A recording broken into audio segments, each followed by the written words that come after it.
Welcome to Unleash Curiosity by Vital Pet Life. I'm Dr. Amber De Silva, veterinarian and advocate for integrative pet care. And I'm Donie Yamamoto, founder and CEO of Vital Pet Life.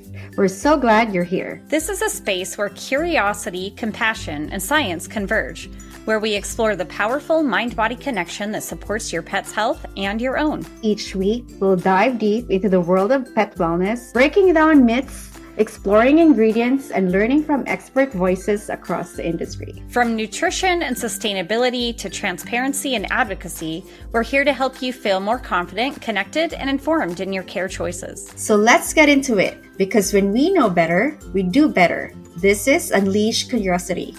Welcome back to our podcast. Let's get started. This is Donie, the co-founder and CEO of Vital Pet Life. And I'm Dr. Amber, your official veterinarian at Vital Pet Life. June is National Pet Preparedness Month, a reminder that our pets count on us in an emergency. Don't leave them behind. Let's talk about how to keep them safe no matter what. It's so important to be ready when emergencies happen, and that includes keeping our pets safe.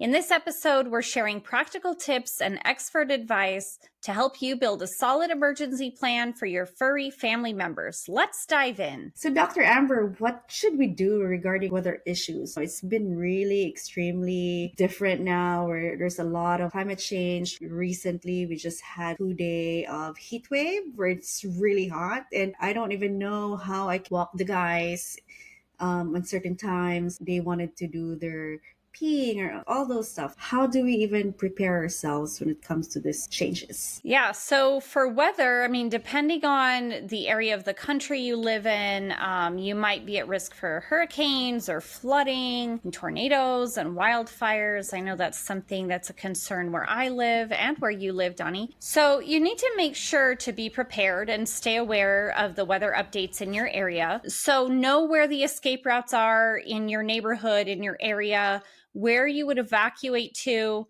Most cities should already have an emergency plan in place, and you could look this up on their website or contact someone at your local city office to ask for this information. When I was preparing for this podcast, I actually looked at my own city and found their emergency operations plan. It's like a 200 plus page document, but there it is, so so just be aware of your local situation, what the risks are, and come up with a plan for your family and your pets. Yeah. We have evacuation areas when we had the wildfires early this year. So it was pretty easy for us, while we were waiting for alerts, whether we need to be evacuated or not. But it does help. And having the app, I don't know if you guys were familiar with the app, the Watch Duty, they have all the specific areas. They would tell you this area what needs to be evacuated and where the fire is, and it will tell you where to go. So I think it's having all those tools is very important. Yeah, for sure. What about emergency kit? I remember, Dr. Amber, we have our emergency luggage. We have our to-go bags, which was kind of daunting. That was the most traumatic part for me, basically making sure that, okay, we have all the food, water, medications, and enough clothes, right? Mm-hmm. Yeah, but what are the basic stuff that we have to pack for our dogs or for our animals? Yeah. So of course, food and water, make sure it's fresh, kind of replenish that every once in a while.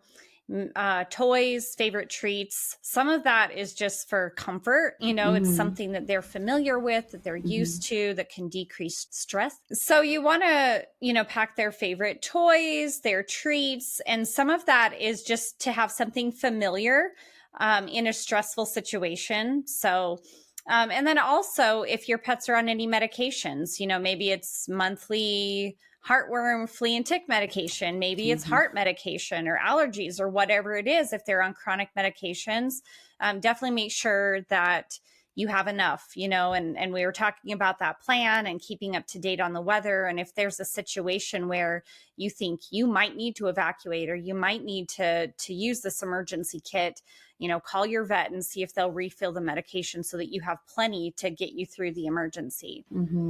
Okay, so I have another question about identification of our pets. It's very important to make sure that are up to date with our pets' records, just in case. Not just climate change, right? Like there's 4th of July is coming soon. A lot of animals like escape because of all fireworks and all the noises. Making sure that the animals are microchipped, but at the same time it's up to date, your records. Right. Yeah. So in that emergency kit, you could print out a copy, like a paper copy of your pet's current records, including medications. And then, if you want to go back and listen to a more in-depth conversation about microchips, go and listen to our podcast that we did recently about that. But yeah, the microchip information is super important. Make sure that all of your information is up to date in the database of the microchip company, so that if, an emergency situation happens, and you happen to get separated from your pet, then there's a better chance that you'll get reunited if, you have a microchip and your information is up to date. Oh, also, Dr. Amber, can you talk about animal safety when it comes to, I didn't experience that, but I remember like when we were packing back from, Central Valley, when coming back to LA, when I didn't evacuate, but I just need like a space, like a week after the whole fire thing to just like breathe, because it was super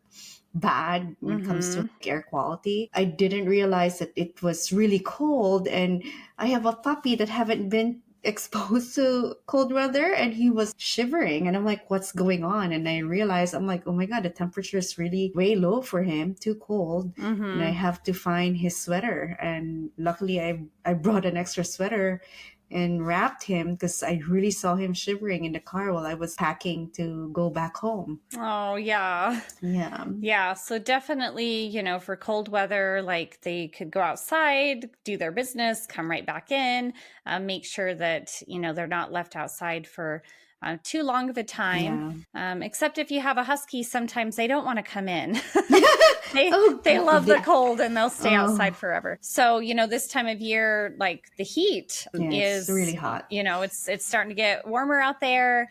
And so it's really important as far as car safety. And a lot of these heat tips go, like, it's kind of common sense, the same thing that we would do for ourselves, but let's talk about it. So, of course, never leave your pet unsupervised in a car. Even with the windows rolled down, like the temperatures can rise so quickly, and they can get heat stroke even on a warm day, not even a hot day, if they're inside a car, even with the windows down. So we just don't even want to risk it. Also, asphalts, walking on the street gets really hot. And it might burn their paw. Right. Yep. So just like us, if we were to walk around barefoot, I mean, the paw pads they're pretty sturdy, but they can still get burnt. And so any hot concrete or asphalt, you want to make sure that they're protected from that they have, maybe a grassy area to walk in. You could get some dog boots if there's just no way that you can avoid that. Even on the beach, like the sand can get really hot. So we have to think about that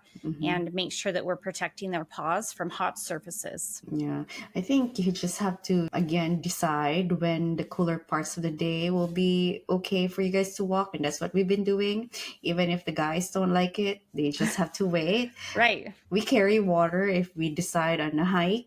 And then shade. Yep. We don't really bring metal bowls for water, but we have this collapsing, I don't know, is it a silicone bowl? Like silicone, yeah. So that's pretty good when you go on hiking. Right. I mean, that, and, speaking of the metal bowl, like if you leave water out in your backyard and it's in a metal bowl, it could get like really, really hot in the sun. And you want to make sure to offer clean, fresh, cold water, not boiling hot water that's been sitting out in the sun. Yeah. And then, like you said, choosing the cooler parts of the day to be more active, avoid the hottest parts of the day, especially for dogs that are at higher risk for heat stroke, the brachycephalic dogs. So the dogs with the short noses. So, Mm-hmm. Frenchies, Shih Tzus, Bulldogs, Boston Terriers, Pugs, Boxers, Pekingese. I mean, there's a bunch, but any breed that has a really short nose, they have a Mm-hmm. harder time dissipating their body heat. And so they can get overheated more easily. And so you want to be really, really careful about leaving them outside or taking them on a walk, even when it's, mildly warm. Just watch for,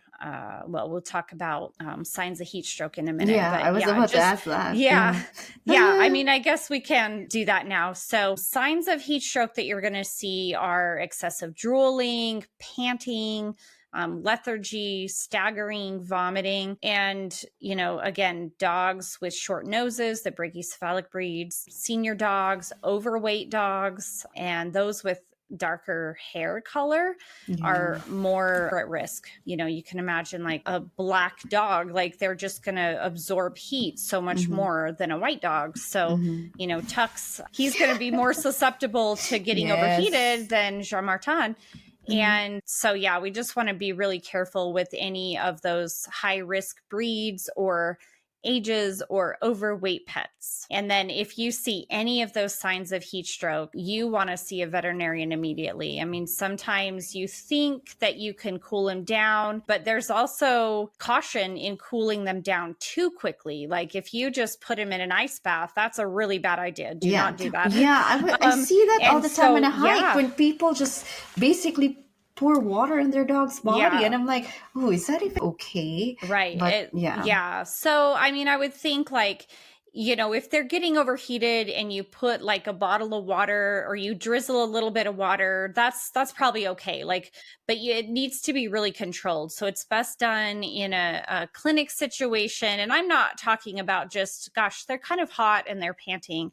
But if they're truly like in heat stroke, heat exhaustion, they need to be seen by a veterinarian. Mm-hmm. It can go badly really fast. I think like a few years ago, I heard horror stories about, I think it was a Frenchie hiking with the family, and yeah, it was so sad. Yeah. Yep. He So passed away of emergency heat stroke. situation if you see any of those signs of heat stroke. Yeah. And then of course, for the darker colored dogs, we worry about heat stroke. The lighter colored dogs, we worry about sunburn. Yeah. And cats too. Like we think about the white cats and dogs where their ear tips, their noses are more exposed. There actually is pet safe sunscreen that you can use, so that if they're licking it, of course, dogs will lick their noses all the time. And so if they're licking it, they're not going to get like a bunch of chemicals or anything, but, something to think about. Keep them in the shade. Again, walk them in the time of day where there's less, the UV index is less.